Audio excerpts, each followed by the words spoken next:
Sandy, did anybody else get on today, or was Sue the only one that you were working hour on the phone today having a very fun She's chat on. with the Eric Russell? Yeah, he's a cool guy. Have you talked to him before? Yes. Yeah. I don't know what. I was like, well, I was just like, dragging out, maybe like, she tell can me hook your through that. opinions on the 2020 census. He's like, okay. How much time do you have? Yeah. Anyway, An hour. Yeah, Very mine's nice. only like that are 2 or 3 years old. to request random things of him.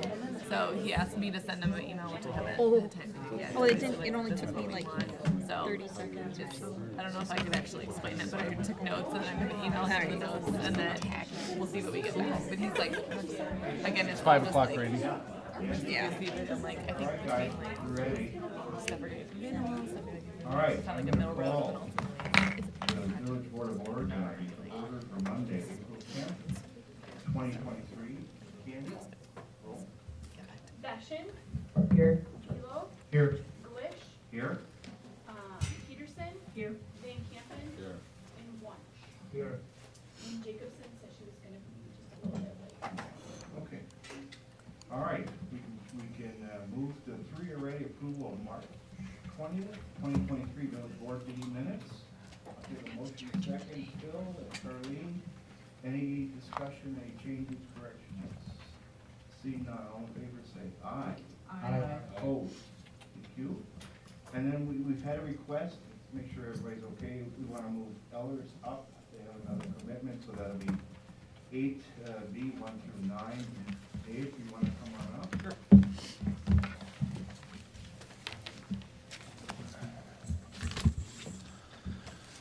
Good evening. It's nice to be back here. I'm here to introduce this year's financing. There should be a document that's probably up on the board, potentially. It's called our pre-sale report. I'll get to it here, Dave. This one? Yep, that's one. Okay.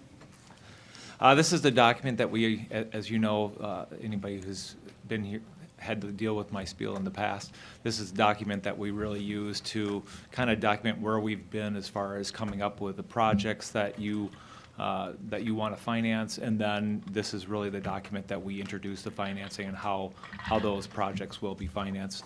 So turning to page, I guess it's 1.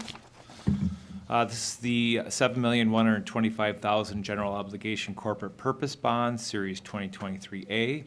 You have a number of projects that are within this, and actually I have a list of those with the amounts that are part of the financing a little later, but you can see that those are the purposes that we're actually financing. The way that they're broken out, and the reason that you have so many different resolutions, sorry, I'm listening to the song in the background here, is because we're using bonds, and bonds have certain purposes that can only be used when you use general obligation bonds. So the way they're listed here are in the order of like some of the things that are in the state statute that you can use bonds for. And really the reason that you have so many resolutions is that we have to actually approve each one of those purposes by the dollar amount of a not to exceed amount. So that's why there are so many purposes. And then the last item that is in there is basically the approval of the overall borrowing of the $7,125,000. A little bit farther down the page, under the authority, there's a paragraph that talks about your debt capacity. On the day that you actually close on these bonds, which is the day we actually have the money wired into the village's account, you'll have approximately $39 million of outstanding debt, which is about 49% of your statutory limit. You probably heard me say this as well, but 5% of your equalized value is the amount that you can borrow in total for general obligation debt, and so right now you're at about 50%. I know we talked about at the financial management time having a policy in place, and I know that that's coming before you at some point here in the future, and I believe that you're actually going to approve that at about 75% of the statutory amount. As far as term and call feature, if it makes sense on March 1st of 2032, you'll be able to call the bonds. Say we have interest rates like we did 2 years ago, it could be that you'd have an opportunity to get a better interest rate. Also, it gives you an opportunity that if you happen to have cash available, that we could maybe downsize the issue and take out some of the debt at that point. So anytime that date or later, you can take out those maturities and at the option of the village board if it makes sense. On the next page, we have the rating.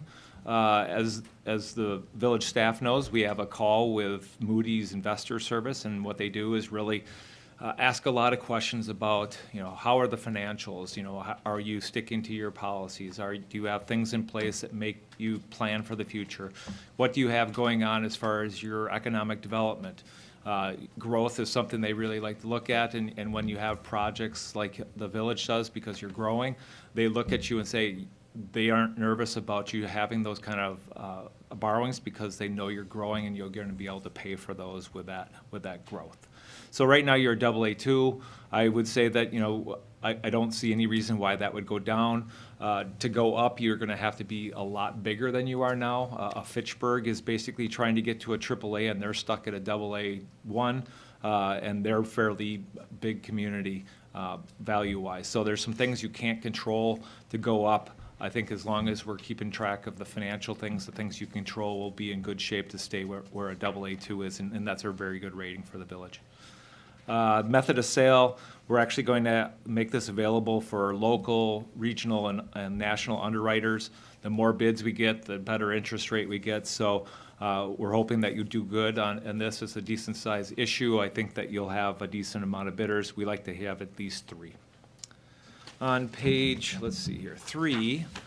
As we've done in the past, we're asking the village board to approve a resolution tonight that basically delegates the sale approval to staff, which I believe is either the village finance director or the village administrator. So what the resolution you have in front of you says is that the village board on the day of sale approves that the staff can approve the sale that we recommend, and that it has to meet certain basically benchmarks to be able to be considered. If it doesn't meet those benchmarks, they can't approve it. So as you can see, we can't exceed $7,125,000. Most likely we'll get a premium bid and we'll be able to reduce that size. There's a minimum, I think they're backwards here. The maximum bid says 98.75, but that's the minimum bid. And really that's, if we were to get a bid from an underwriter for a par amount where they gave us exactly $7,125,000, they would take something for basically their compensation for doing the deal, and that's what that minimum bid is, even though the terms are backwards. The maximum bid is really something we have to control how much premium you get, because what the underwriter will do is will give you cash so they can kind of mess with what the coupons look like. And what they do is, you might end up with 5% coupons at the beginning, and what they're trying to do is pull in investors. And it's kind of a way that they're able to do it. So they can only give us enough premium to take care of the first 3 years of interest. They can't give us any more, and the number we give them keeps us within that 3-year legal limit. The true interest costs of 5.50, they can't exceed that. I'm happy to say we're in the 5th week of rates going down. Actually, rates are about the same amount as they were a year ago when we were talking about the borrowing.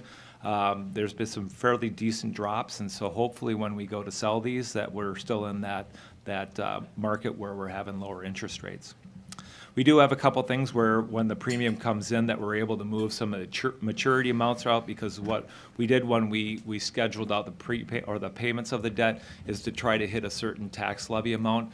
As we did at the financial management plan time, we're trying to ramp up the levy to be able to cover some of the bigger projects that you have, and so we're kind of trying to basically get the levy up to the point where we're increasing it so we can cover all those projects in the future. So that gives us a little bit of flexibility when the premium's involved to keep that number right at that amount that we have planned. Let's see. On page 4, the risk factors, really the only risk factor that you have is that there's a small portion that the water utility is going to pay for.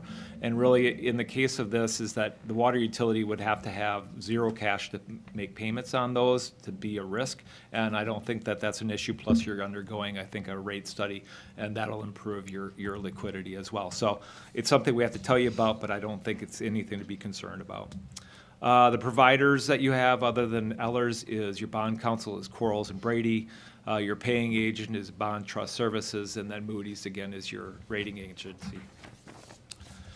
Calendar of events on page 5 is really, I'm here to introduce the issue and then have you consider whether or not you're comfortable delegating that sale approval to staff. Also, this is setting the sale so that you can actually give the go-ahead to take this to the market to sell. We have a call with staff the week of the 24th of April that will go through the official statement, which is really the document that the underwriters get to evaluate whether they're going to purchase your bonds. And so we go through that document to make sure it's accurate and complete. I believe we have a date for the rating call, and I don't have that updated since it came in late. But I think it's that same week of the 24th. It's on the 26th. 26th, I think at 9 in the morning or something like that, yeah. Then the official statement that I was talking about goes out the week of the 4th so that underwriters can take a look and prepare a bid. Then on the 11th would be the day that we sell the bonds, and then the money would come into the village's bank account on June 8th. There's some schedules in here just to kind of briefly go through. On page 6 is really a summary by department of the projects that you're planning to finance. The next page actually has a list of those projects and shows the department as well as, you know, what those items are, and what the funding source is of those debt repayments when we actually have to start making payments on it. You have issuance costs that go in on top of those project costs. And then you'll have some interest earnings when it's in the bank during the construction period. You'll earn some money, which helps us reduce the size of the issue down to the $7,125,000. I've talked a little bit about page 7. Page 8 is really how we solve for the tax levy. We discussed with staff when we were doing the setting up of this as far as how much what we wanted to establish that levy at. We'd like to have hit $3.5 million on the nose, but with the bonds being at 5,000 increments, it's hard to do that. So we might be able to actually smooth that out with a premium. So then we solve for that amount to set us up for future debt repayments on the projects that you have listed in your 5-year plan, and then you can see how that affects the tax levy going forward. The next 2 pages just show the different purposes that I talked about in the beginning, the bond purposes and how they'll be paid off. There are certain number of years that staff has wanted to have things paid off over because it better matches the useful life of the asset. And so we have those set up in that kind of a fashion so you can see that we have, we have those longer lived items being paid off over the 20 years versus 20 years versus like a 10-year project, which might be maintenance oriented. Page 11 really shows that potential debt capacity amount. The blue line is your statutory amount, which I talked about before. It's 5% of your market value of all your taxable property. The red line is the potential that staff is going to be asking you to approve in a policy. And then the green is really where you'll land after this issue. Martin, did I put all 5 years into this? I don't think so. I don't think I had all 5 years. So this is just the 2023 issue and how it impacts going forward. We'll do that same financial management plan with you this year during your ramp up to the budget where we'll show you how the 5 years looks. And then as far as just the interest rate graph, and this is a week old, you can see that we hit kind of a high in October, and we've been coming down, and that probably has another notch down from this last week as well. So that's really the introduction of the issue, and I'm happy to answer any questions you might have. Anybody?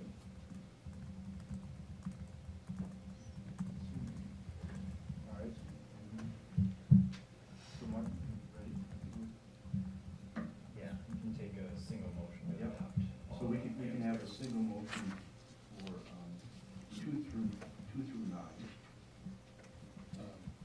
Yeah. Motion to approve agenda item 8B, 2 through 9 as presented. Great, Mike is seconding. Great. Any other discussion? All right, seeing none, all in favor, say aye. Aye. Opposed? Thank you, Dave. Thank you. All right, we'll go back up to 4, which is public appearances, comments, and communications. 4A is presentation of the 2022 Oregon Area Fire EMS District Annual Report. Chief, are you going to do the honors? Before I start though, if I could, board and community members, I brought some of the team with me tonight. I'd just like to introduce a few of them. I know a lot of times, the only time you see us, when you see these people, you see ourselves and usually at a bad, They can't hear you online if you grab at a grab a bad moment. microphone. Is that better, Jeff? Well, if you grab a microphone, it will Okay. be, yeah. So I'm gonna introduce some of it, and I'll just have you guys come up, and gals, that are with us tonight. So, Eric Albright, one of our paramedic firefighters. Eric's been with us for about the last year and a half. Come on up, so we can capture you on video. Tommy Human, one of our paramedics. Kelsey, come on up, one of our EMT paramedics in training. Captain Tom, again, one of our full-time staff, been with me for just about 2 years now. And we got Mr. Jared Jenkins from over here from, we took him from Verona, from the fire over there, brought him over here. He originally came from Verona, and he's been here for the last couple of years as an intern going to firefighter medic. So this is some of the team that you would see today if we had a call here in the Village of Oregon or in our fire district, any place that we would go, this is our team. We normally try to staff some full-time people and some part-time folks, some interns, and this is kind of a team. We try to have between 3 to 6 personnel on shift all the time, some makeup, some form of that nature. So that's usually what happens. Thank you, team.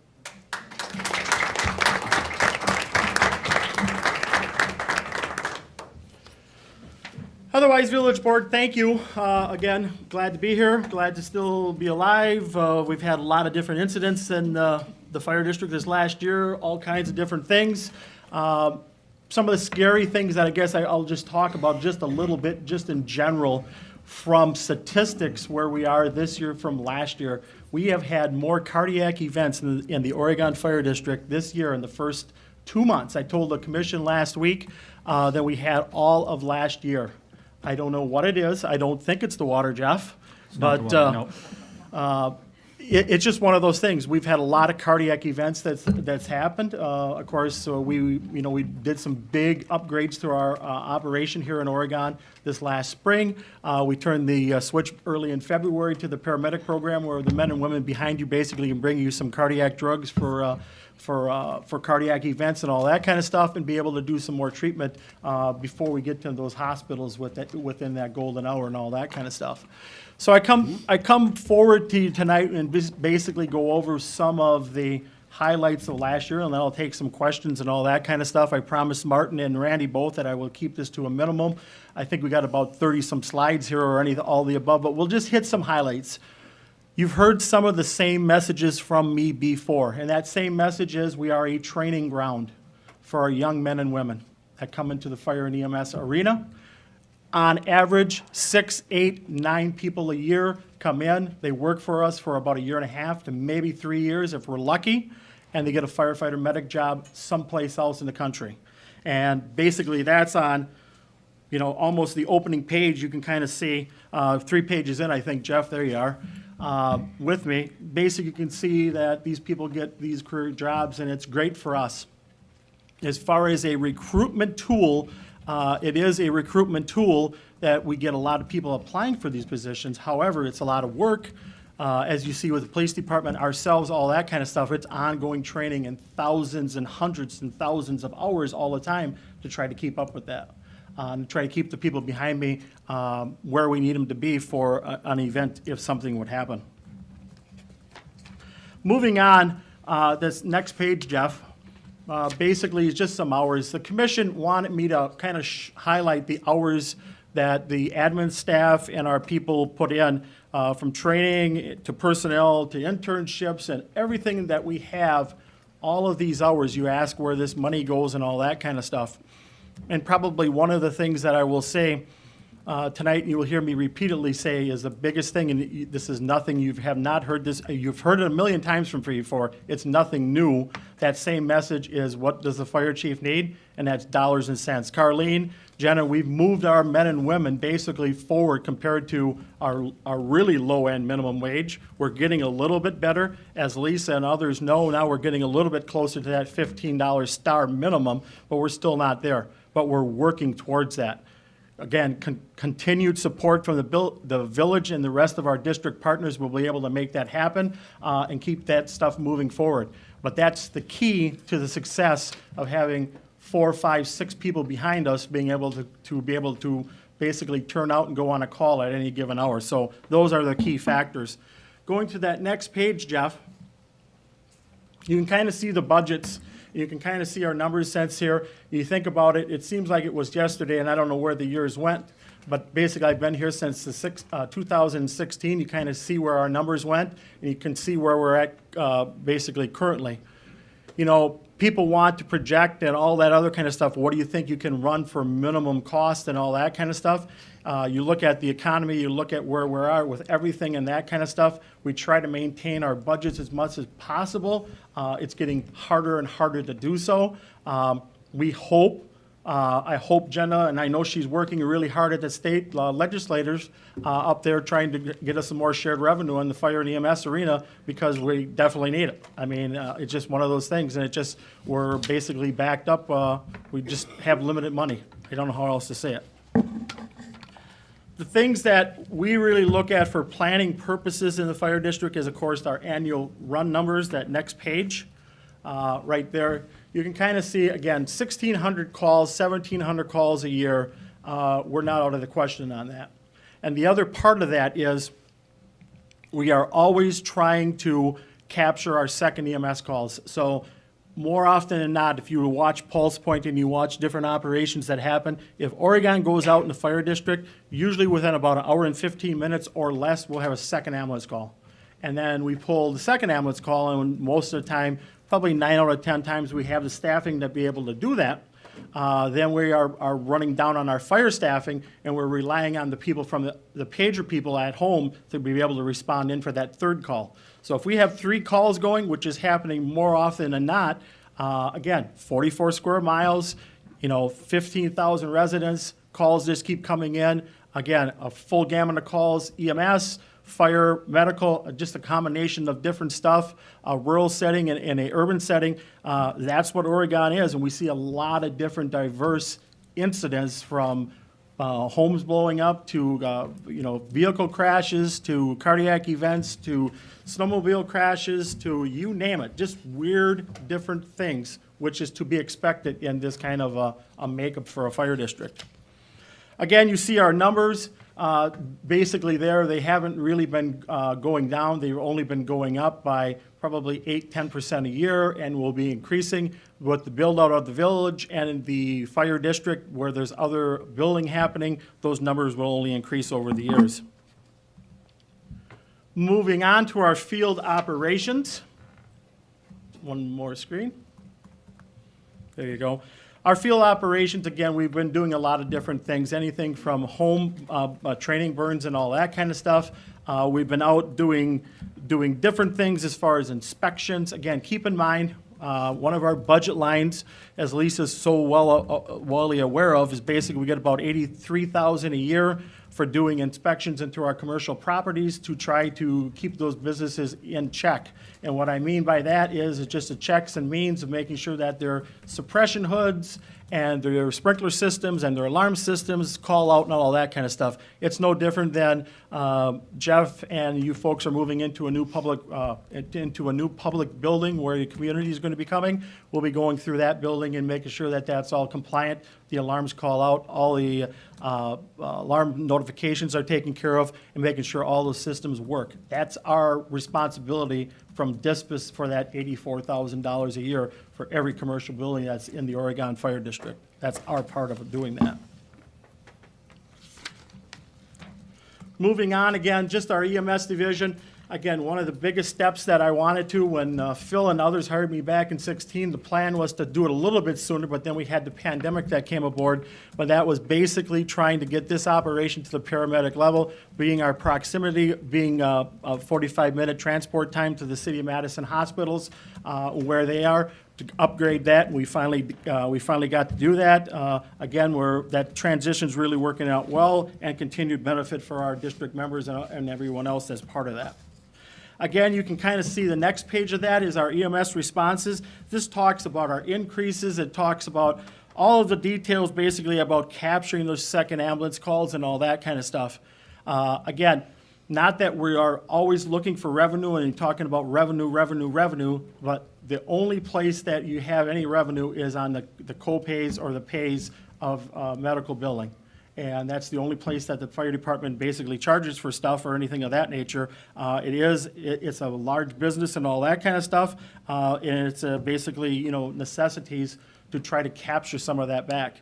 As the commission knows, this last year, we were chosen to be one of the studies for the Medicare, Medicaid folks as far as their audit for the country. We had to basically obtain all of our receipts, registers and everything else, all of our mileage, all of our hours, and we have to submit that in for to the federal government to see where our average is and to see if there's going to be any adjustments in future years. So we were, I guess you could say, the unlucky one. We basically drew the short straw and ended up doing pages and pages. I think it was about 57 pages of reports that needed to be in for Medicare and Medicaid, if you can understand how the government works. But that's just part of the business that we are in.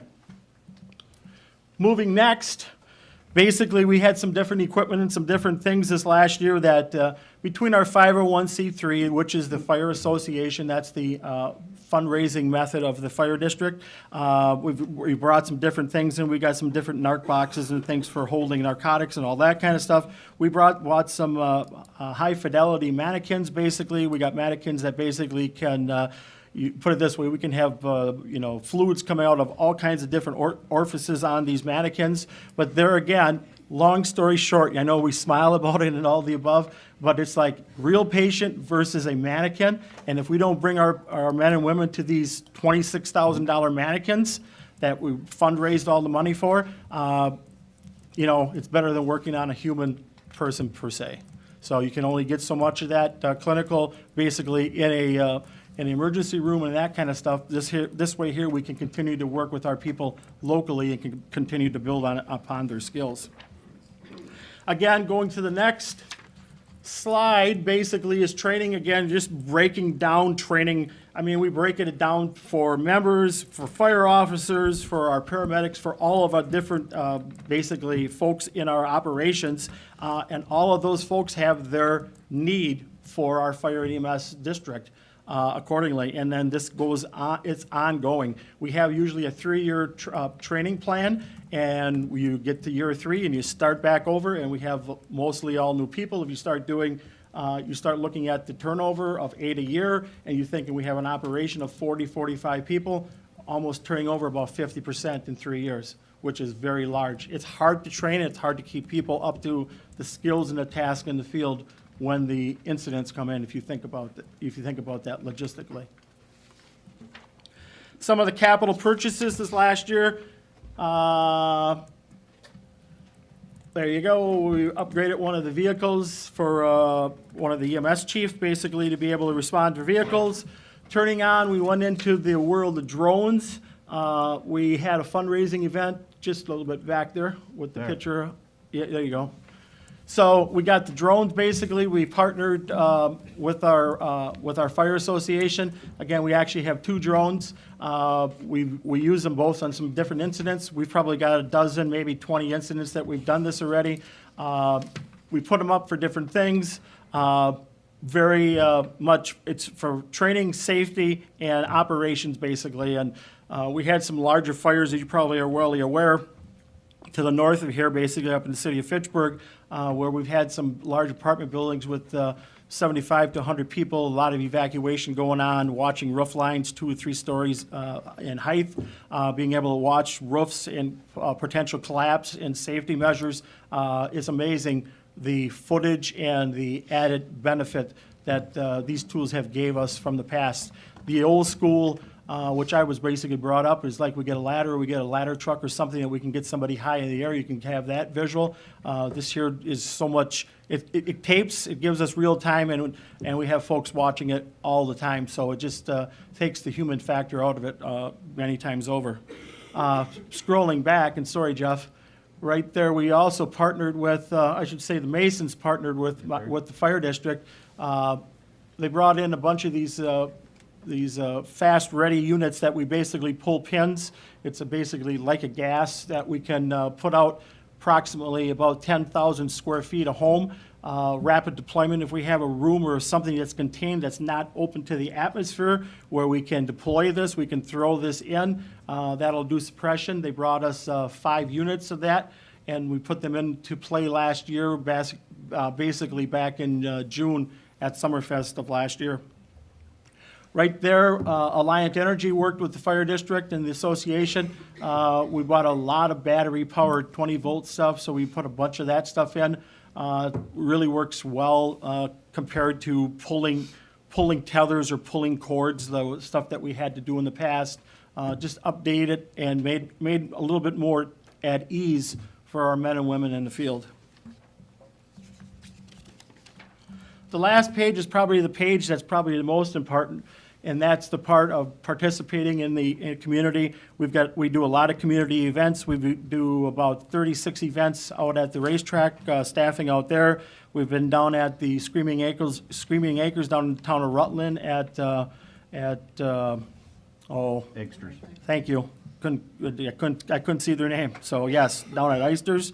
And we've done stuff with the wrestling club and all those folks. So we did a lot of different events. There are nights that we do not have enough ambulances in Oregon. We've got 2 currently on the main front line that we've actually been renting back an ambulance from Dane County to be able to have 3 ambulances on for some of the events, that kind of thing.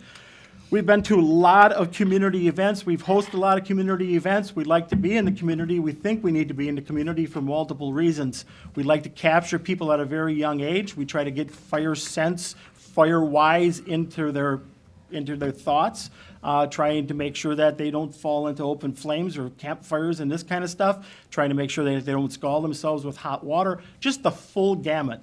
We're in the health classes at the high school. We had our EMS division up there doing some CPR classes with the folks up there.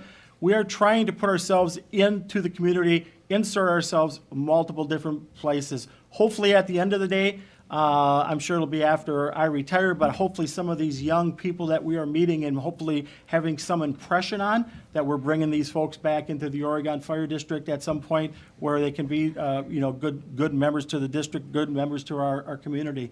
That is our ultimate hope. We have literally thousands of hours going to the daycares, doing things, public education, and having water days back here behind the schools. If we don't do that, I feel that we're falling behind in the community. So the good news is that we have a good group of folks, men and women behind me, that support these initiatives, support our functions, and believe in what we do in Oregon is the right way in the fire and EMS arena. I will say, knock on this table, and as Phil and Derek and others have known, and Jenna has found out, we have been pretty fortunate. There are others not too far from us in the state and elsewhere that are always looking for members. And I'll just say that I will take my blessings every day because I do have people applying and coming to this operation, and I thank them for that. I tell all of our district members that it's one of those things. I can't do this without them. Key for me to stay around is making sure that I have those men and women to be able to do the job. I'm at that age and then some already that I could have retired once for sure. But I look at this as a passion, as a whole different thing. It's not about the dollars and cents. I don't look at it as a paycheck anymore. I haven't done that for quite some time. It's about helping the people in the community, doing the right thing, and bringing people together. And that's why I'm here. And that's the end of the day. So I take any questions.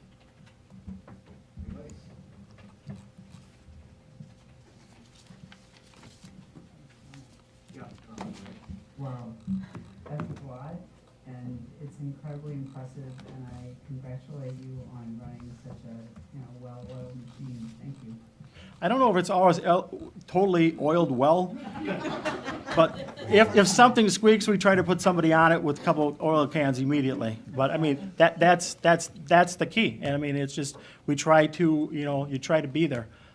You don't know what's going to happen 5 minutes from now, much less a day from now, or any of the above, and that's the key. Those are the keys. And again, it's about the men and women behind me, the people that come in.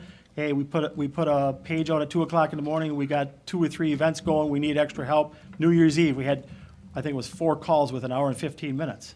So you just need those people, and that's basically the key. So. Again, I just keep coming back with those same messages, and Lisa knows exactly where I'm going, and Martin knows where I'm going. It's MONEY. I need money, and I need that for the staffing and all the above. We can do things, we can try to buy, used, good seasoned equipment and try to feather that stuff in, which we've already talked at the board, and I think we got a good plan there for that, some of that stuff. But there's some dollars and cents at the end of the day, upgrading that station, that 22-year-old station, and with the future of that, you heard from Ellers tonight, and you kind of see those numbers, and then you're just looking at the men and women trying to keep the people in here. So, yeah, we got two options. We keep the POCs and the paid on-premise people happy and keep recruiting and keeping those here, and we got to keep our full-time people happy and our admin people happy to retain people. So it's all about people at the end of the day. Thank you, Randy. Thank you, board. Yeah, thank you, Chief. Okay, let's go to 4B is public comment. This part of the agenda allows members of the public to provide information to the village board, including items both on and off the agenda. So anybody here talking about mowing or talking about sculpture, this is your time. Everybody has 3 minutes. So whoever wants to start, come up, tell us your name and your address. Hi, I'm Jill Ellis. I live at 280 Eagle Drive in Oregon. I'm a board member of the Friends of Oregon Sculpture Garden. We've learned that there's approximately $461,000 sitting in the Village of Oregon's Parkland Fund. We're told this is money that's been generated by developers who've created subdivisions that don't include enough parkland. So instead, they've contributed to the fund so that new parks can be built elsewhere in Oregon. We understand this fund is designated only for the creation of new parks within the village and cannot be used for improvement or maintenance of existing parks. The fund has been accumulating for some time, and it's our understanding that there's been no current discussion of using using it to create any new parks.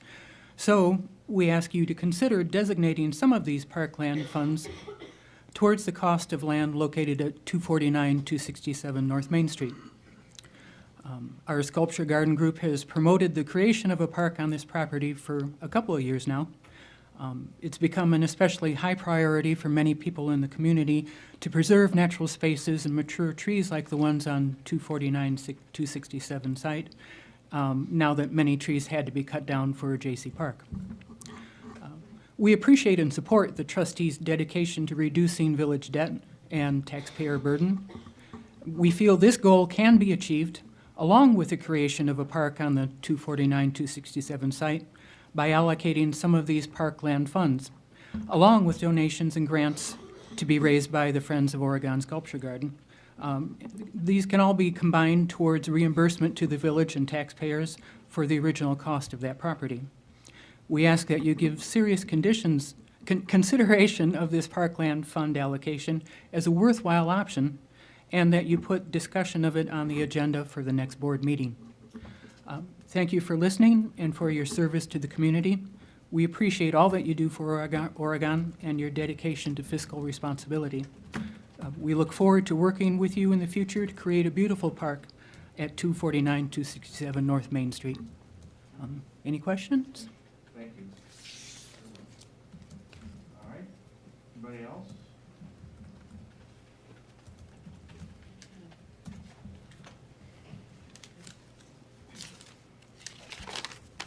Hi, I'm Teresa Nelson, 245 Drumlin Circle. I've got a couple things tonight. I was supposed to have another person helping tonight, but she was ill. So I'm going to cover two things quickly for you. First, you may recall last year we asked the board to look at a resolution for No Mow May. And similar to last year, we are looking at that again, but we are doing some modifications of that. We are calling it Less Mow May this year. You know, we learned a few things. One of those being that most people cannot handle to leave their lawns unmowed for the whole month of May. And we do know that even reducing your mowing to maybe once or twice during the month can still be beneficial to early pollinators in lawns that are not treated with herbicides and pesticides. If there's just grass, it's not doing any good. So we ask that this modified resolution be added to the agenda for the next board meeting, and we can send that updated document to Martin for inclusion in the packet. And then the second thing, comments on the mowing plan. Oregon Nature Alliance does support the reduction of mowing in areas around the village for several reasons. First, it will cut fossil fuel usage, and that's very important for addressing our climate crisis.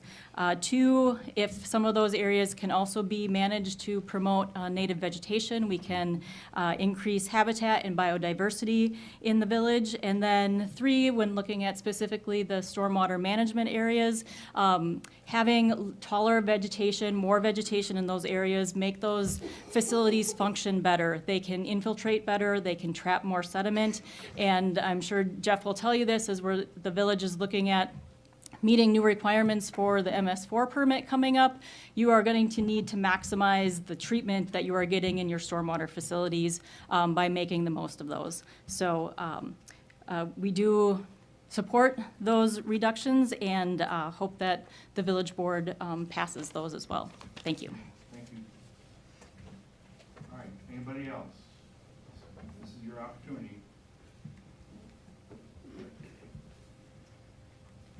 Cindy Clayton, 315 Walnut Street. First, in regards to the sculpture park, I know there's been a lot of discussion about it, but my understanding is that there's an RFP out, and I would, if my understanding is correct, I think that needs to run its process and let it go through its process to determine what the best use of that land is. It needs to be sold. I'm not sure why there's a park fund that's only for new parks versus enhancements to existing parks. But, so I'm new to the village, to a meeting, so I'm a little bit nervous. As far as for no mow May, I like the idea of less mow May. I think that is great. People can do what they want with their yards, but when it comes to our parks and public facilities, they need to look nice. And I have grandkids that play soccer. We had to walk through tall grass, weeds, wet. We had to sit in the tall grass. People coming into town made the comment that, what is going on in this town? Why are people not mowing their lawns? I explained what was going on. But it's important for our environment, but we also our community needs to look nice. And it did not. Even the month after when people were mowing, it looked like a hayfield. And I think we just need to represent our village better than we did with what we did last year. It was the first year. We learned. I understand that. And I appreciate the effort and work that's going into looking at what we can do better and different to reduce the dollars, but make our village look better.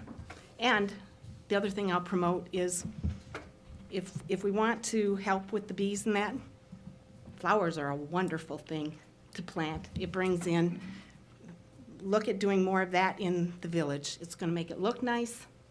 If we can do things in our park, the flip side to that is that takes money and people to maintain those as well, and I understand that. But thank you for listening. Thank you.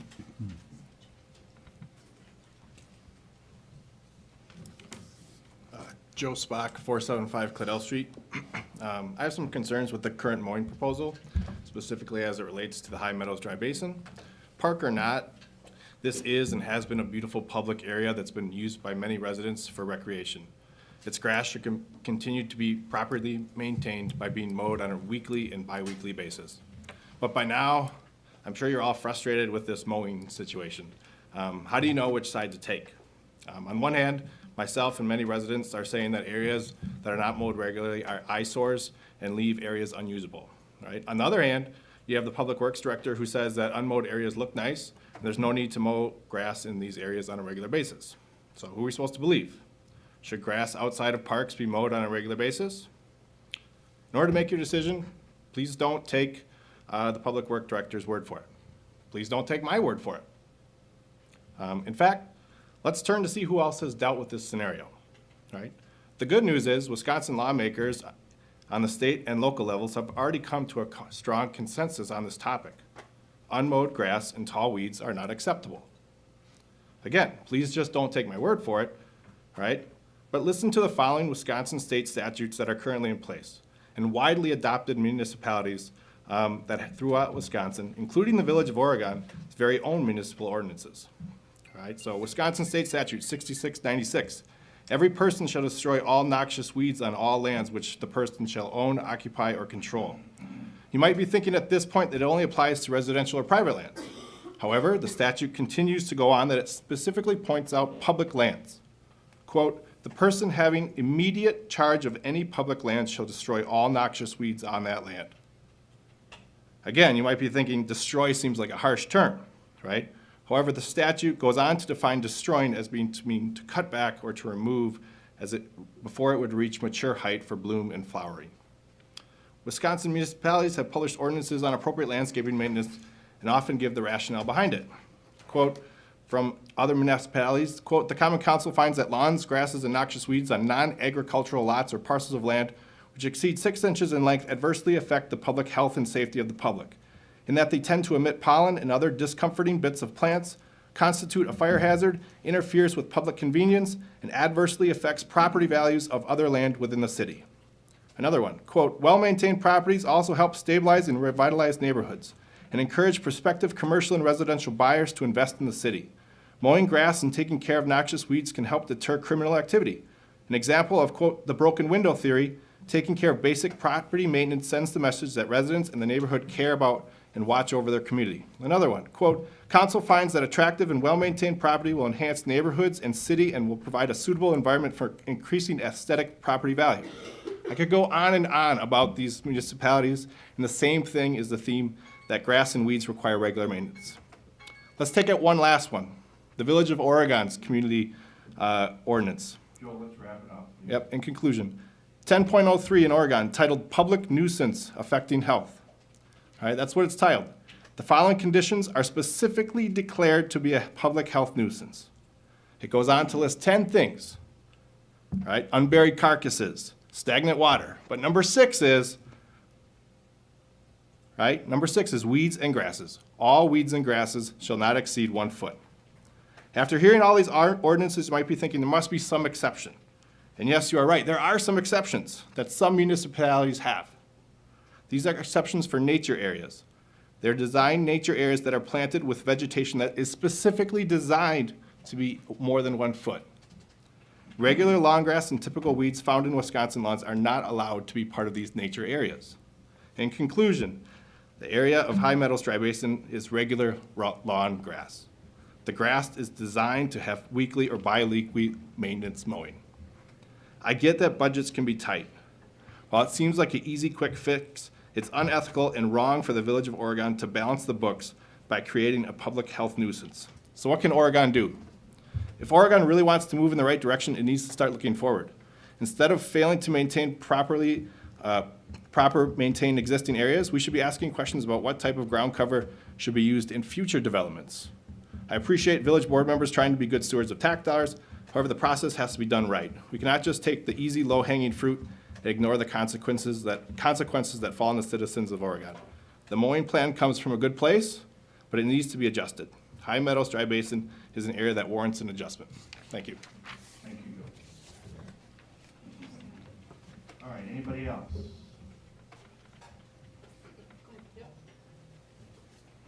Hello. Hello, board. My name is Jacob McGrath, and I live at 459 Claudel Street, also part of the High Meadows Village Basin. I came to speak in regards to the mowing plan, and I kind of just want to look at it just from like a perspective of usage, just from our family, lots of families in the area. It's also, there are 2 soccer parks that are commonly used in Oregon for different tournaments. There's lots of games.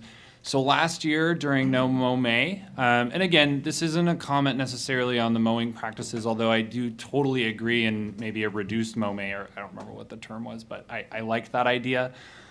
Because I think what a lot of us found is that by letting the grass grow so long, it led to, once it was cut and then the months following it, there's a lot of dead brown grass that didn't get cleaned up. And this kind of leads me to my point of, I think I sent you guys an email last night that showed, so last year we were fortunate enough to have our first daughter. She's wonderful. But due to COVID concerns, we really didn't leave our house in that area much. But we love that area. There's a park by there. We walk around all the time. And now that she's walking, she loves to just, sprint away from us into that land.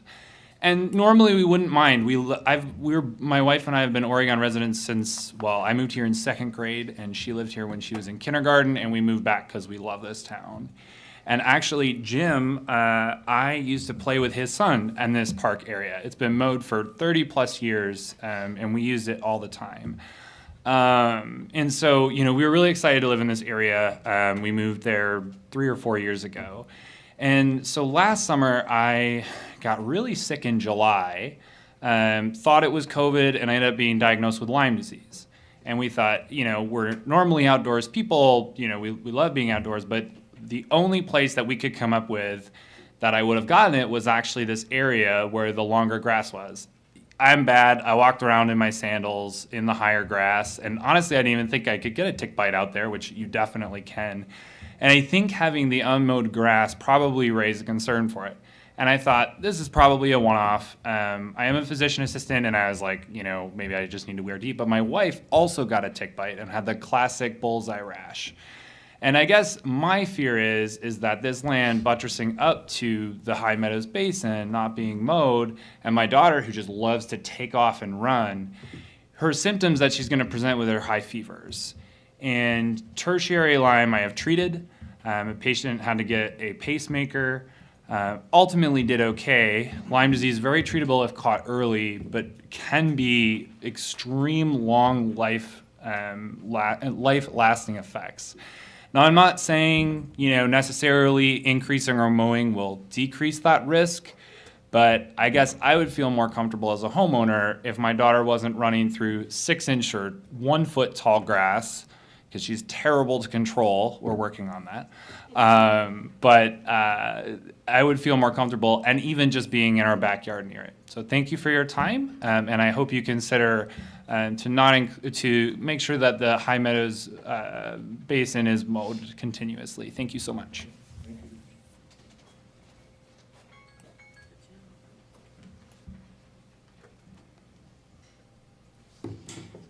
Good evening, everyone. Thank you for all being here. I know it can be a long night. So I'm Jessica Spock, 475 Cladell Street, and I've been living there for almost 14 years now. And so I've lived through this whole incident that happened in 2018 when these areas weren't being mowed at that time.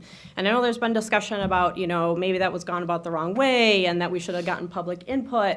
But there was public input because it actually went into place. And I know that there was some people on both sides of that kind of discussion, but overwhelmingly there was negative feedback about that. So we have gotten public input and actually real life public input. And from what I've heard from the board members at that point in time and the public works people is that they have never gotten so many emails or phone calls about a singular issue in the village. And I think that says quite a lot. So the fact that we're here again with the same basic proposal is a little bit frustrating because it feels like the public hasn't really been listened to.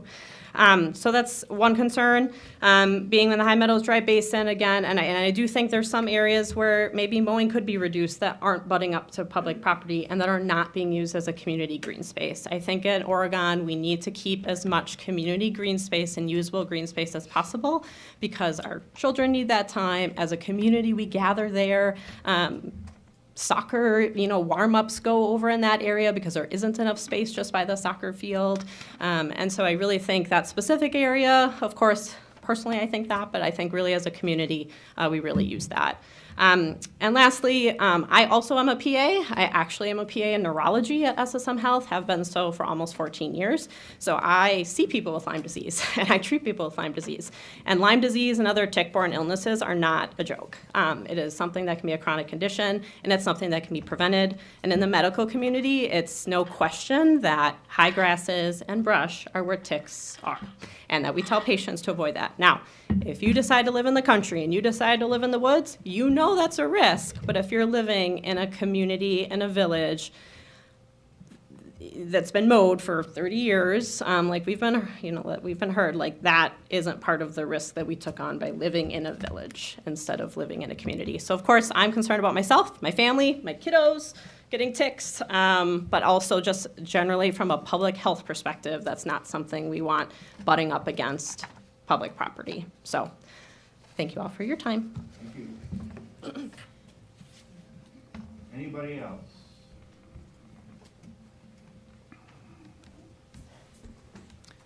Joe Bratz, 451 Cladell Street. I think it's been well said. I'm here for the mowing plan as well. Ohio Meadows Basin. I'll just reiterate kind of real quick what I said last time I was here. Our family specifically moved to Oregon in that area because of the great green space, the community, the camaraderie that green space brings throughout the summer, the spring, the fall it's hard to describe, but it's something that's really helped us grow as a family, have a great time, encourage others to come here. To the tick point, I guess, when this happened in 2017 or 18, I forget the year, we have two dogs, and they were not even in that green space, but did get ticks. They never left our backyard. They brought those ticks into our newborn child's nursery, which we found a tick crawling in there. We had never found one there before. So again, I think that's a concern just from having young children myself. That's my biggest concern, but also just presenting our community well. I think it says a lot to have all those folks come to those soccer fields in that area and use it and talk highly of Oregon. So I'd hope you all consider what you've heard tonight on the adjustments to the mowing plan, and thank you for your time. Thank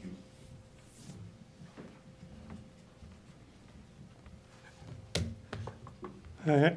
Hi, my name is Jim Wunsch, and I live at 467 Cladell Street. And I know we've said a lot about the High Meadows Dry Basin mowing adjustment, and I just want to point out, obviously, there's a lot of, I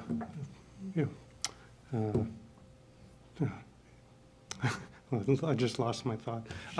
There's a lot of residents' input on this matter, and obviously it's a high concern to us, and it's not only just for our area, but it's for the village too, because between even somebody else that was talking here, I don't remember her name, saying about how the no mow May, how it was complaining about how that affected going to the soccer game and walking through all the grass, and it's the same thing with the reduced mowing around where you have soccer and the green space that is actually a extension of the park and used by many as that. So like I said, I just wanted to reiterate the amount of public input on this, and appreciate anything that can be looked at for that. We all realize, the spot, Jeff is in, the spot you are in, but I think there should be some kind of adjustment for cases like this. So, and that's about all I have, but I appreciate your time and thank you.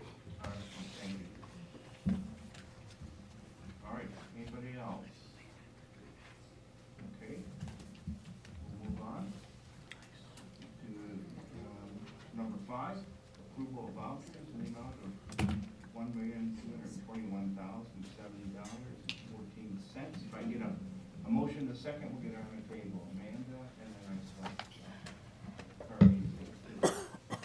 All right, so we've got a motion in a second. Who's got the question?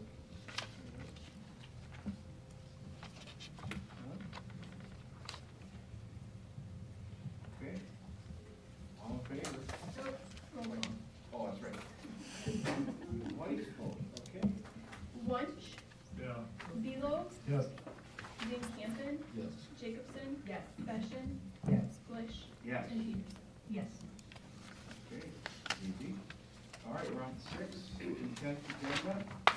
Motion to approve the consent agenda. Anybody have any questions? You can still ask a question about an item. Amanda, is this the one you would like to say something?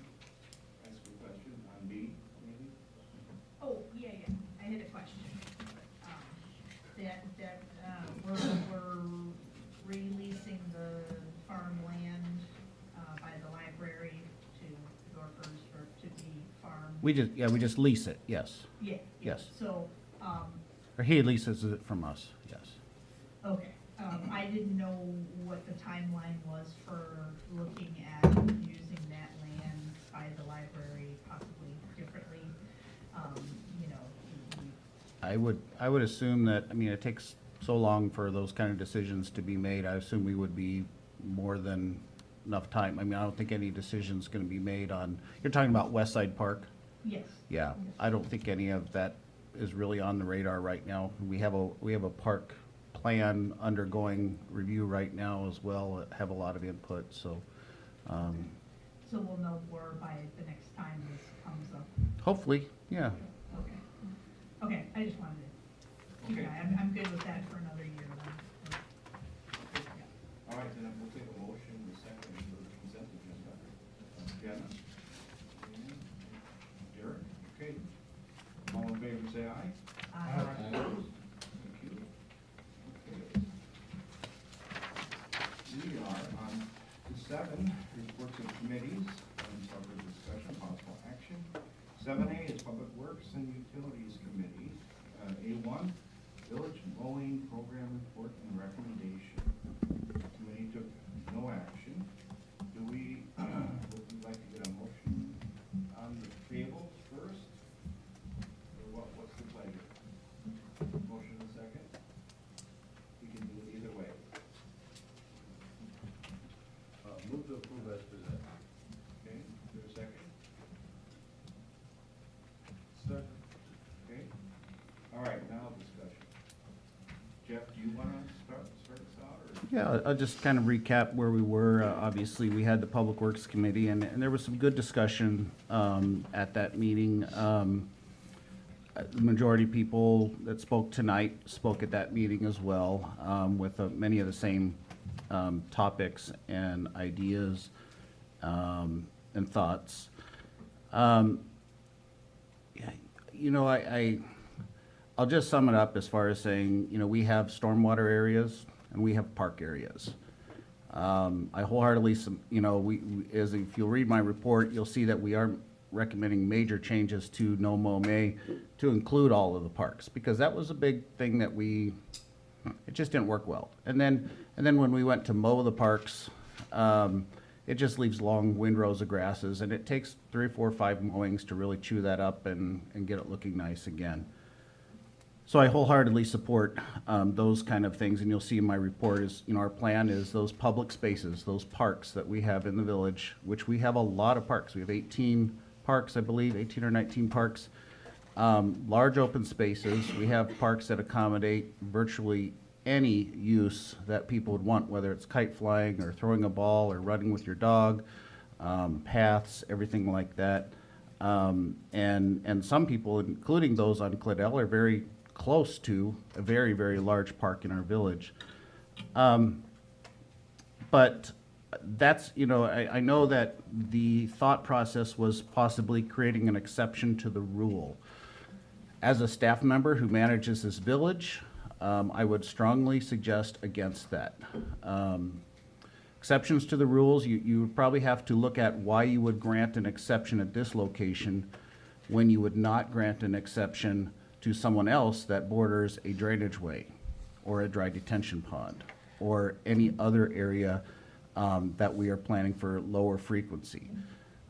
You are hearing from these individuals because they're well organized. They're passionate about it, and I don't blame them. I would be too. However, you know, at the end of the day, this is a stormwater basin. Yes, we can work with entities like Oregon Nature Alliance to plant more native species in those areas over time. I think actually the High Meadows detention area there is an excellent place. It's a large dry basin that would accommodate that really well. you know, like we've proposed, is a buffer strip that gives people to walk their dogs, their kids, everything along there, plenty of room to be able to walk down those spaces behind their lots, not in someone else's lot, that will be on a strip that is mowed on a very frequent basis, like we do everything else with the parks. This gives plenty of access to the park areas. It's, you know, trust me, I'm tired of talking about it. I know these people are tired of talking about it. Everyone's tired of hearing about it. But if you grant an exception to these folks because they've organized well and they've come in and they've lobbied, as a staff, I would just say be prepared for what you would face in the future. Not necessarily warning, it's just I've been through it.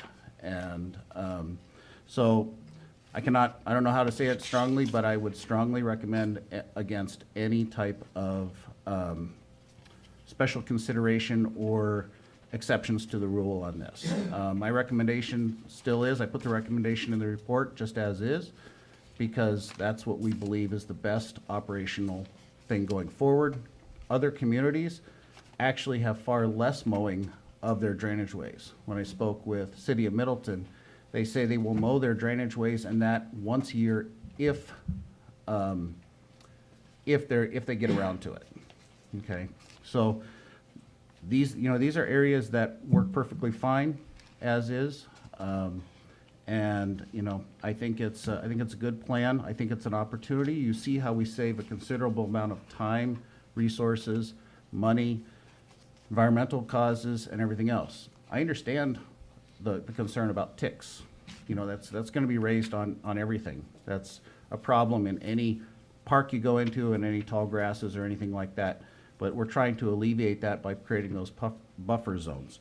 I think it was the gentleman that spoke about how his two dogs who never went out into the tall grass still came home with ticks. So, we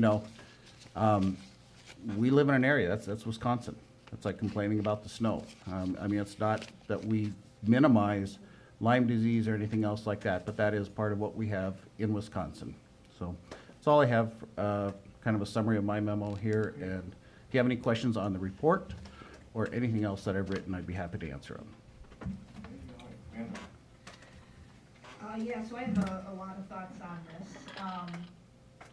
First, I just want to make it very clear that I'm super impressed with this report, Jeff, that you did. It's amazing. I think it's going to be a blueprint that we can use for the next 20 years, right? For our, and add things as necessary, but like really you've put in acreage and the amounts and really done a lot of work on this, and so it's amazing. And I guess I would like to see us treat this as a living document. I understand that if we make changes that it will open a can of worms. I fully acknowledge that. And I know that you have been the one in the past to deal with people when there are complaints about mowing and things. What I'd like to propose is that changes. That's the kind of thing that the board should be doing, because the buck stops with us. I mean, if people have complaints about the mowing policy, that should come to us. That you should not be spending your time on that, because as the board, we direct you how to proceed. So that shouldn't fall to you. And so I'm prepared to open the can a little, because I happen to feel like this particular park is a good exception. And I don't mean, when I say exception, what I mean is there's room for compromise, mainly.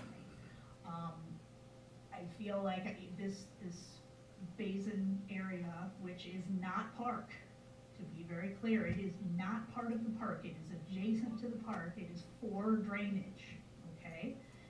But it happens to also function as a place where people use it.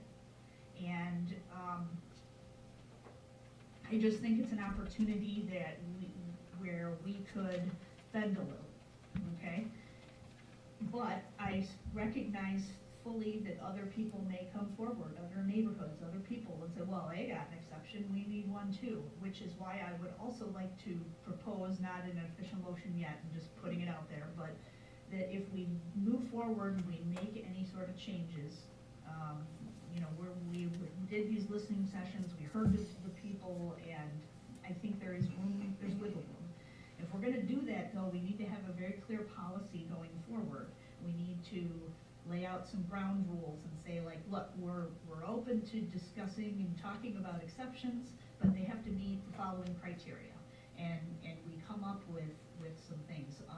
One of the possibilities, and then, again, this is just a suggestion, I have handouts here of a couple of the parks of the, and if you guys want to come grab a couple real quick here, there's one's on top and one's on the bottom, so there are two separate ones there.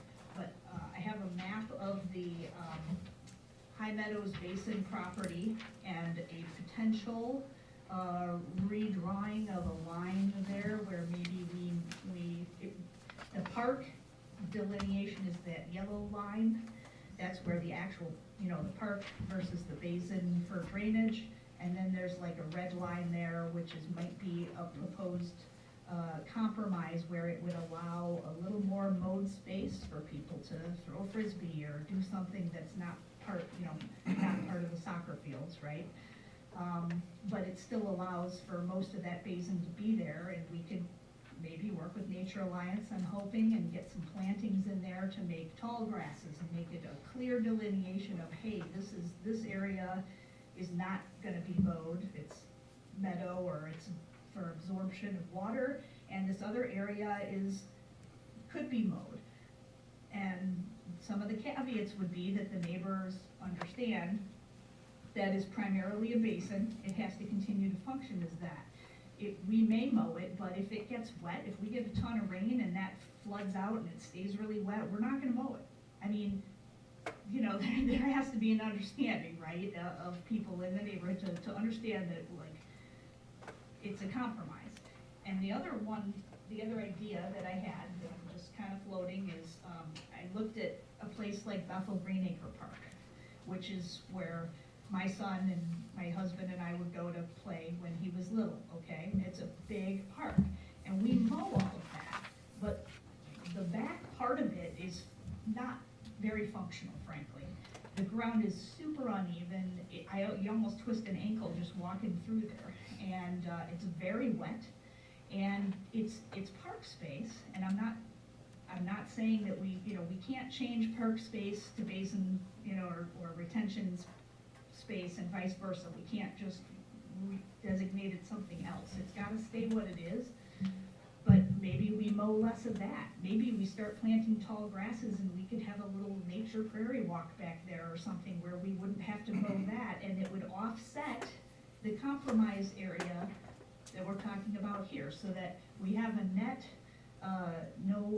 no additional increase in mowing because of this compromise, you see. You know, and there are things like that where maybe we only make these compromises if we can find other areas where we don't have to mow. Just one idea I had. Maybe that'll work, maybe it wouldn't. But those are the kinds of things that we should be talking about. And if there is community feedback about mowing policies and people want to look at that for their area, I think that those kinds of emails should come to us and not Jeff, because this needs to come off your plate. You have been dealing with it for a long time, and so those are my thoughts. I'd be curious. Looks like Carly has something to say. So I appreciate that you put this work into actually thinking about an offset, because I concur that I think that making an exception for the High Meadow Dry Basin is warranted. I just look at that space completely surrounded by houses and think to myself how I would feel, and I did live in the country for a long time and owned acreage and chose not to mow and understood what I was choosing not to mow and why I was choosing not to mow it, but it was not near my house. It was away from my house. In addition, and I particularly appreciate what you did with Bethel Greenacre, toward the railroad tracks, that stays pretty wet most of the time. And instead of tall grass, I would say rain garden. Like, let's look for flowering plants that we could actually convert some of these spaces to. For instance, the fenced, more wet basin that is on the other side of Claudel, that's blue on the map. It takes time, but we could do a rain garden in there, do a rain garden in the back portion of Bethel Green Acre that is pretty soggy a good deal of the time, and offset. I mean, they would never need to be mowed because their purpose would be really different. So I concur with your comments, Amanda, that Jeff, you've done a fabulous job on this. And I do like the idea of a lot less mowing. That's why my whole front yard is perennials and I don't mow it. But it's specifically planted for a different purpose. And I would like to see us move in that direction, particularly in the areas that we are not mowing. All right, anybody else? All right, yeah, Eric. Yeah, I've given this a ton of thought, and if you look at page 74 on the packet, I've been stuck there for the last several days. I totally understand and appreciate the High Meadows Basin's concerns, and I've come around on this a little bit. So when I'm gonna kind of use Jim Lunch's words here a little bit, but cases like this, it's hard to define. And I find that High Meadows Basin is a unique area in the fact that there are a couple of parks and there's a lot of acreage there. But I also can very much understand Jeff's concerns because these are the people that are paying attention to this right now. The people that live off of, say, well, across the street from Bethel Green Acre, if you look on Burr Oak, there's a large drainage way back there where the mowing's gonna get cut down considerably. I mean, there's all sorts of areas on here where there's a lot of houses where mowing is gonna get cut way back. And we're more than likely gonna hear from those people going forward. And if we do start to make exceptions to these rules, I guess I appreciate Amanda's suggestions of having offset acreage. I think that's a unique and wonderful idea, but I do have concerns of this losing all of the teeth, which I think is kind of what Jeff's concern was. And Martin, during his bid in the Public Works Committee meeting, also raised his concerns with, again, defining cases like this and how do you determine which stormwater area is deserving to be mowed and which one isn't. And again, I'm very much open to thoughts and ideas on this, but the more I think about it, the more I do have several concerns with it. Mike?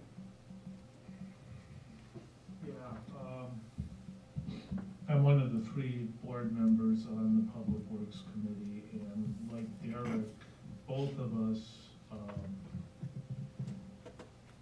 wanted to do an exception for High Meadows, and it made a lot of sense to us to do that.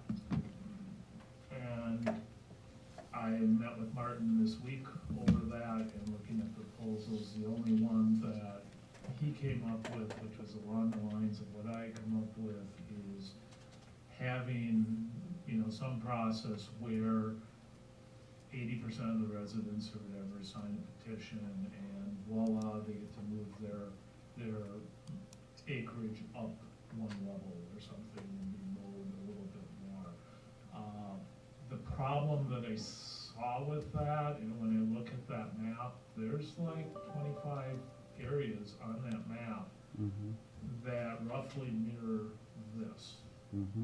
And if we allow an exception for this, we're going to be allowing an exception come July when that grass starts getting tall for every one of those 25 areas, and it will take the heart out of the mowing proposal. So I really apologize to the people in the audience. I have racked my brains over this. I am clearly not smart enough or creative enough to come up with a way of making an exception, but I support the mowing proposal and we'll vote that way. All right, anybody else? Bill? I think that Mike and Derek have really made some good points that I would make, but also add that as the village grows, we're going to add more of these areas, drainage ways, ditches, dry ponds, and now's the time to implement this type of policy, reducing the cost of doing not only the areas we have now, but also in the future. So it has a much larger impact than just what we're deciding today. Yeah, Jen? I guess, this is a challenging issue because I can see the desire to want to have the area continue to be mowed as it has been, and I can also see the desire to want to create an expectation that these areas that were not ever intended to be mowed or intended to be used as recreational areas go back to their original intent, I guess. But I think in this particular case, I feel like we have a unique situation. I mean, I've been to that park multiple times for kids' activities where it's, I understand that it's a basin, but it kind of seems, I mean, it's flat, unlike other areas that we're talking about the place across from Dr. Acres. That's not flat. You know, kids might play in it, but it's a very different landscape in this particular area. And so I was really intrigued, Amanda, by your suggestion, because I feel like we need to, I think it's good that we have a policy. I think your comments about taking this off of Jeff's shoulders were spot on, because in both cases, both previously and today, you unfortunately are taking the heat of all of this, when this is our decision as a board. We should be the front decision makers on that. And I feel like there should be a policy, there should be a process so that we can respond to our community when they see things differently than we do. And so I liked your comments about having a policy for changing it. I think the idea of an offset was pretty creative, and I guess I would like to support it. All right, take a vote, we got a motion in a second. So just to clarify, this motion that's on the table, reads,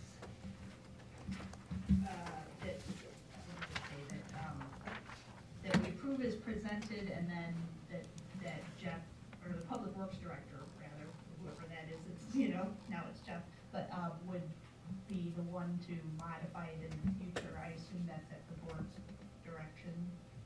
Like, is that how that would work? I just don't want to feel like we have to bring every small change back to you. I mean, regardless of whether it is on the village's shoulders or not, it still comes back to my office. And I think, when you start making exceptions, it will take the teeth out of what we have and how we're managing things. And I think you'll find literally 100% of all stormwater areas and drainage ways abut residential areas, and those areas have been mowed, and there are people using those areas. And that's, so it'd be hard to come up with an exception, I think. Okay, you ready? All right, all in favor? Can we, just to make sure that the motion that was presented and seconded, I just want to make sure that we're all on the same page as to what it was, so if we could read that motion out before we vote on it. I have the motion is just approving the staff recommendation in the report as presented.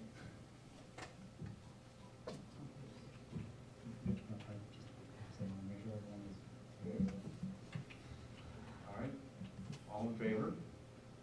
Aye. Opposed? No. So I have 4 yeses. Voice vote, please. Yeah. So Belo, Yes.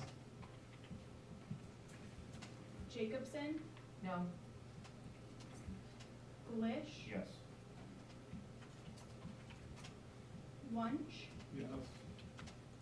Van Campen, Yes. Beshin. No. Do I have everybody? And Peterson, yeah.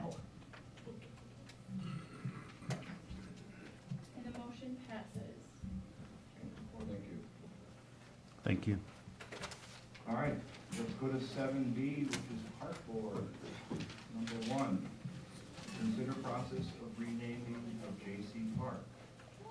Where are we going with this? I'll take this one. All right. So the past couple park board meetings, we have brought up the idea of looking at J.C. Park naming as we prepare to get the concession stand construction underway, get signage ordered and up, and the park ready to start playing later this year and early next year. There was an original thought when the fundraising was going on pre-COVID that we would have an amount, $250,000 was set for naming rights for the park. We did not have a donor specifically come forward for those naming rights. The J.C.'s, and Jeff knows a little bit more about the history of this, but they did quite a bit of work back in the 70s, 76, yeah, 77. to renovate the park from its previous kind of state and put in quite a bit of time and effort to get the park to kind of the J.C. Park that we all knew for so many years. But the J.C.'s are not active in Oregon anymore. Some of those folks that helped out with the park still live in the area, but the J.C.'s as an organization aren't really active and organized in the village anymore. So we thought this could be an opportunity to kind of look at the next generation of J.C. Park. What do we want this park to be? What are, you know, the events and community gathering opportunities that we see happening there, and would there maybe be a better opportunity to name the park? So we're not asking you all for suggestions, we're just wanting to update you on the process. You know, park boards traditionally, they are the ones in charge of making recommendations for park names, so like Gary Dish Park in the Autumn Ridge Phase 2. neighborhood, yep, for phase 2. That kind of came through park board and ultimately got approved by the village board. So we're proposing that to happen, but the park board is interested in opening up some public opportunity to participate and get people to, you know, have some kind of a vote. So I think what the park board is suggesting is they would come up with sort of a short list of maybe, you know, 3 to 6 options, and then have an opportunity for, you know, a write-in idea, and probably just do something simple, whether it's SurveyMonkey or something like that, have it open for a couple of weeks and have that advertised, and then see where the results come back, and then, you know, share that ultimately as a recommendation with the board. So we started talking generally about, you know, something that might just be more, I think the original name of DC Park that was proposed was Central Park. Central Park. So, you know, there's kind of that strain of thought, or, you know, naming it after some natural feature or somebody else in the history of the village. So that's kind of up for the park board, but just wanted to update you all on that process. So just before we launch into that and do a whole public input campaign, wanted to make sure that you all were in support of that action by the park board. Comments? Bill? Jim, go ahead. I was just gonna say, I really like the idea of including public participation in that, so I think it's a great idea. I'm looking forward to it. Phil? At least touch on this, but there was some discussion on the park board and the public, and just to be clear, we're not saying the name has to change, can be, that would probably be one of the options, Mhm. would still be JC. I'm partial to Central Park, Jeff, but I'm not on the park board anymore, so. All right, anybody else? All right, Elise, thank you for the update. Okay, thanks. Okay, it looks like we are at 8, unfinished business. Items are for discussion, possible action. 8A is review bids for the rebid of State Street, Washington Street, Janesville, street utility improvements, project and potentially award the bid. Staff is recommending motion to accept the base bid, supplemental bid, and alternate bids 1, 4, 5, and 6, and award the contract for rebid of 2023 street utility improvements to Fisher Excavating. Do we, Jeff, anything? Do we need to say anything? Do you want a first and second, or a Well, motion and second? First, second, all right. I'll say Amanda and then Mike, okay? Okay. Discussion, yeah. Yeah, just a little bit of discussion, and I'll let maybe Lauren come up as well, but I'd like to compliment Lauren in her patience and perseverance with this. Obviously, we've gone through, actually had to rebid this project due to just a crazy bidding market right now, all around. And also complicated with the fact that we pre-purchased a lot of materials last year, which is, we're still saying is a good thing, because we have them in stock and ready to go for the construction project. But it's definitely been just like following Dave Ferris and watching how things have been so crazy the last 2 years, and really up is down and down is up. And she's done a really nice job with working with our engineers on that. I don't know if there's anything you want to add, Lauren. She has a really nice memo here. It's a lot of money, but one of the things to stress is that we're taking State and Washington, which are our sad streets, and they need some care. And those people have patiently waited for that. As a very positive thing, though, I think, sometimes if you ever like put something off and put something off and put something off and then realize, well, that actually worked out timing-wise. A lot of our lead service lateral and galvanized service lateral replacements were State and Washington. There were a lot of them there. So we could go in, tear things up. There's patches out there, but now it'll be rebuilt and hopefully won't have the need to come in and tear up all those areas. So, and then doing State, Washington, and Janesville all at once is kind of trying to focus most of this disruption into one portion of the village for now. Did I miss anything, Lauren?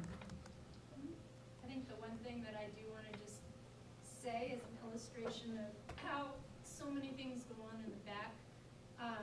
One of the people that was involved in this from the very get-go with Jeff was Lisa. We kind of sat down and talked about ways to get ARPA funds spent, and that was, one of the big conversations that we had was with Lisa. How does this work? Could we do this? And Lisa said, sure, yeah, we can make this happen. So I do want to give a shout out to her and all the help she gave both Jeff and I as we kind of tried to make the pieces all work together. Yep, it's true. All right, we got a motion in a second. All in favor, say aye. Aye. Opposed? Okay. All right, we get to jump to 9. Alrighty, new business. Items are for discussion, possible action. 9A was the municipal vehicle registration fee wheel tax overview. That was asked to be added today. Who wants to start? This was something that Trustee Beal had asked to put on the agenda. Just compiled a bunch of information that was predominantly presented to the board back in the fall during the budget process. Put that all together so you guys can have a background of what it is and why it came to existing. If there's any other questions or feedback, free to have it. Yeah. Thanks for putting that together, Martin. So the reason I initially asked to put this together to begin with is because I've been hearing a bit about people being surprised by the implementation of this and the timeline of this, and I just want to make sure that it was documented as far as what the timeline was, so people had a chance to actually review it. I would ultimately, personally, I'd like to see this be somewhat tied to the shared revenue, much to Carly's point with the resolution that we passed last year, where, and I don't know if this is feasible or something that could happen, where if the shared revenue were to change in such a way that we no longer needed this fuel tax, where it would be reviewed and possibly repealed. That may be a discussion for another day, but again, I just want to make sure that people in the community have all the information as far as when this was passed, how this was passed, and why this was passed.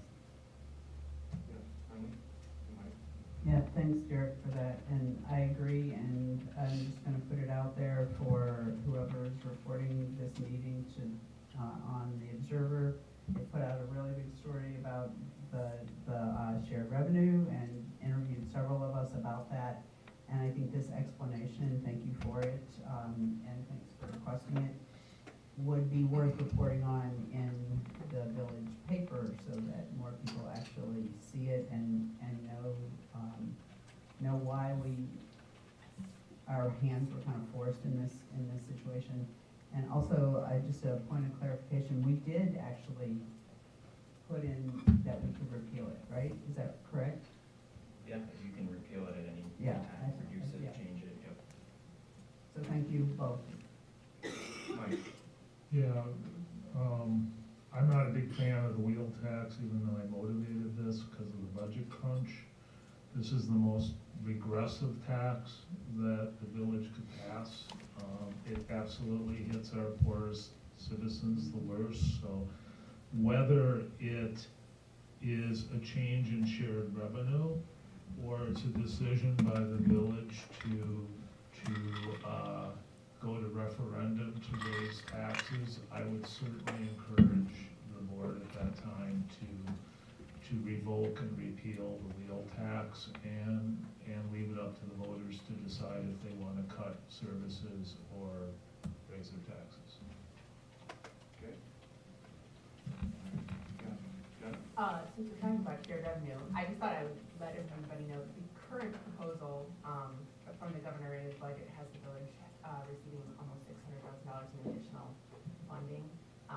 Some of that is designated for public safety, which would be fire, EMS, and police, but, not all of it. And in addition to that budget, there are, additional funding for transportation, dollars and grant programs. There is proposals out there, we just have to see what shakes out. Just one last thing, I really would like to thank Martin for going the extra mile and putting the difference between the shared revenue that we used to get compared to what we get now. And that's really eye-opening and disappointing all at the same time, so thank you.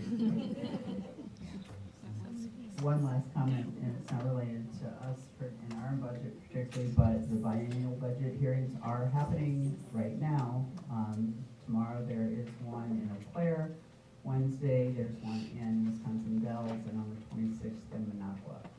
So there was one last week in Waukesha, so you can submit written comment about the budget, and if anybody wants any budget information, I'm sure Jenna has plenty, and I also have quite a bit, so please contact us. Okay. All right.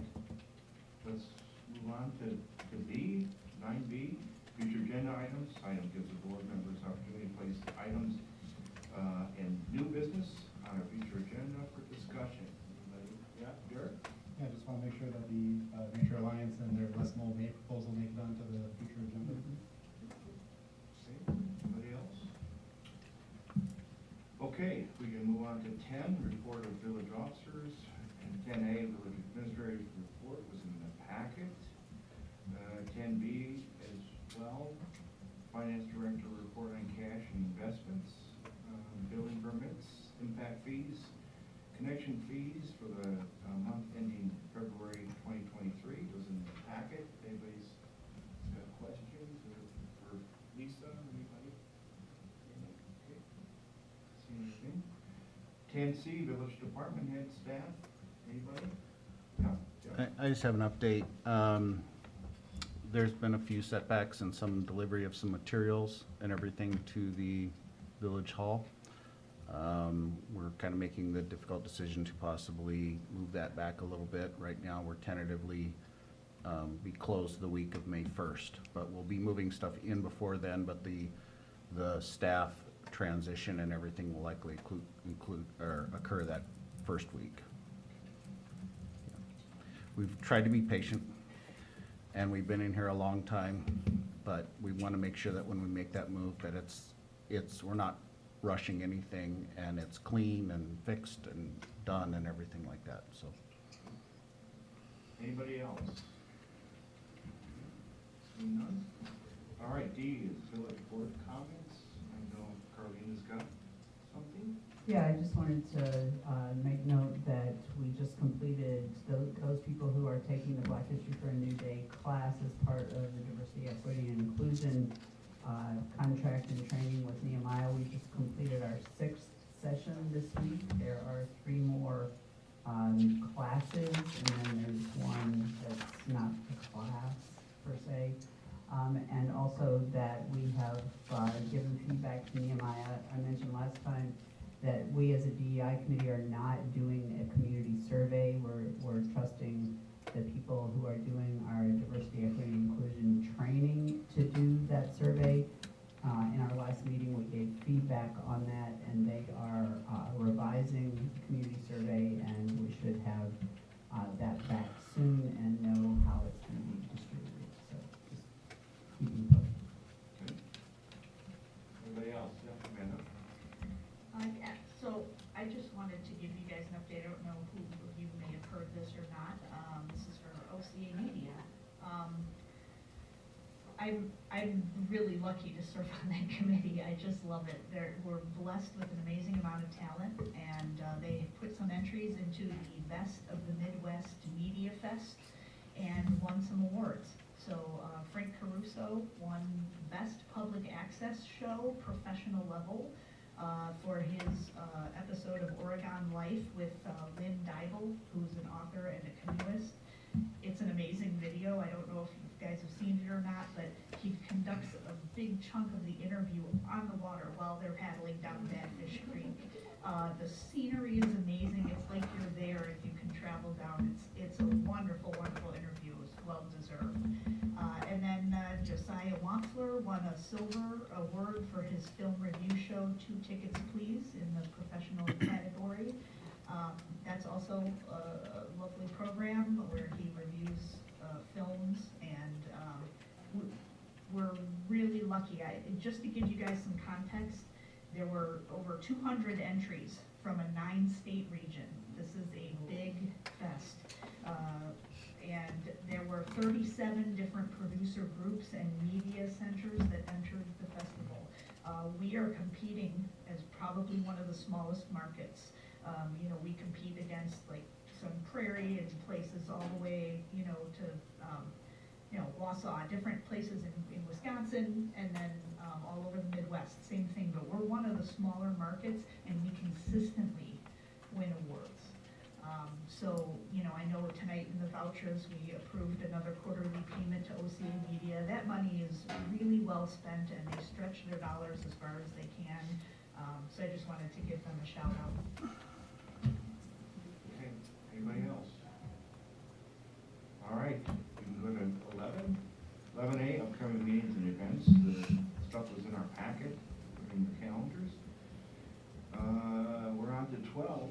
Yeah, Mike, you got something? Yeah, the time for the Ad hoc Sustainability Committee is wrong. It's meeting this Thursday, the 13th, at 5:30 p.m. And we meet at the High School Innovation Center conference room, not at the village hall. All right, let's go to 12. 12 session, business, state statute 19.85, 1C, concerning employment, promotion, compensation, or direct performance evaluation data of any public employee or which the governmental body is sufficient. So we need a voice vote to go into motion first, motion second. All right, and who goes first? Bill, all right, and then Jenna to go in closed session. All right, voice vote. Peterson? Yes. Glish? Yes. Bastian? Yes.